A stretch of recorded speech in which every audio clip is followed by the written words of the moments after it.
Ford Escape here. I'm going to show you how to change this bulb here real quick and easy if the bulb goes out. So we have this bulb on the other side that went out, and you do not need to take the liner down or anything like that. We started doing it and then we figured out you pop this little ring off here, you get a screwdriver, we stuck it in here, in between here, and popped it out.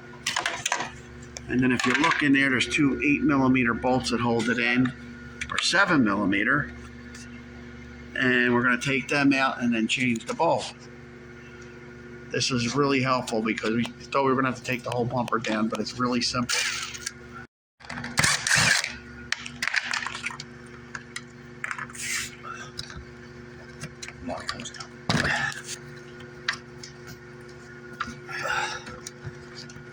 So we got it out.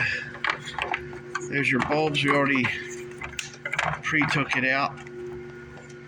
Just twist it out of there and then pull the bulb straight out. There's a fog light and a park light. So that'll give you the basics on how to do it without taking the whole bumper apart, which would be a disaster. Joe Beermaster, the Car Master.